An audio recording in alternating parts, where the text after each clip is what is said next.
Bonjour frères et sœurs en Christ, nous faisons cette nouvelle vidéo pour dénoncer le pasteur, chantre, entre guillemets, l'Ifoko du ciel. Dans cette vidéo, vous allez le voir déclarer que Branham est une autre forme physique de Jésus-Christ. Donc la continuité de Jésus-Christ sur terre, la forme physique, ce serait Branham. Je vous assure que ce monde est vraiment foutu. Examinons toutes ces choses.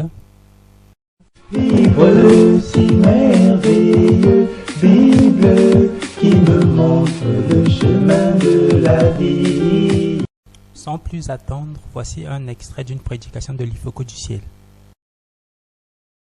Et aujourd'hui, Jésus a terminé sa course en entrant dans un homme appelé William Marion Branham. C'est la forme physique.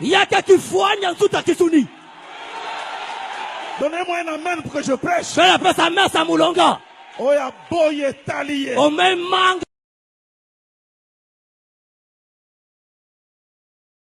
Et aujourd'hui, Jésus a terminé sa course en entrant dans un homme appelé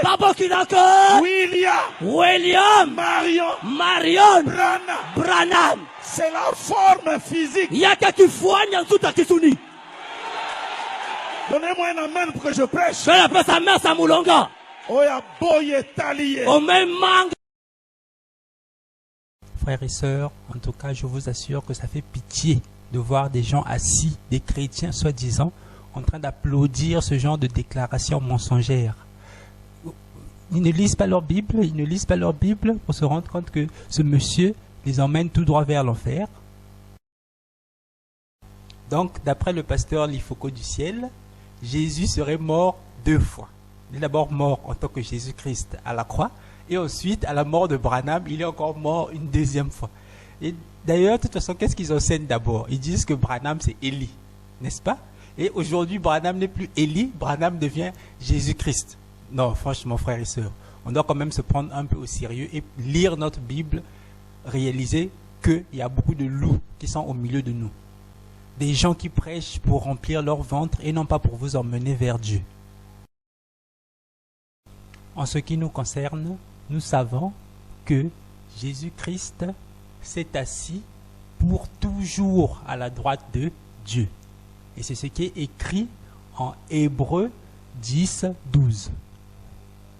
Il est écrit, lui, après avoir offert un seul sacrifice pour les péchés, s'est assis pour toujours à la droite de Dieu. Donc, le jour que Jésus va revenir ici sur terre, ça sera pour venir récupérer son église. Il ne va pas revenir avant.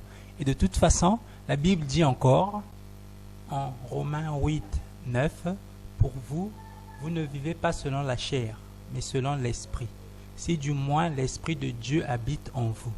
Si quelqu'un n'a pas l'esprit de Christ, il ne lui appartient pas. Je répète, si quelqu'un n'a pas l'esprit de Christ, il ne lui appartient pas. Ça veut dire que tout chrétien doit forcément recevoir l'esprit de Jésus-Christ. Voilà pourquoi les disciples, lorsqu'ils arrivaient, ils se rassuraient que tous ceux qui prient avec eux ont reçu l'esprit de Christ.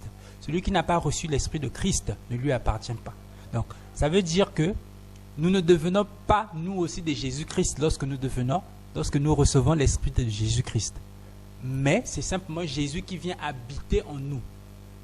C'est Jésus qui vient habiter en nous. Ça ne fait pas de nous de Jésus-Christ. Donc, lorsque l'Ifoko dit que la forme physique de Branham, c'est Jésus-Christ, c'est un mensonge absolu qui n'existe nulle part dans la Bible. Ça n'existe nulle part dans la Bible. Voilà pourquoi on vous dit que le branhamiste, c'est une secte qui est centrée autour de Branham et qui a pour rôle exactement de faire ce que l'Ifoko du ciel fait, c'est-à-dire faire de Branham Jésus-Christ.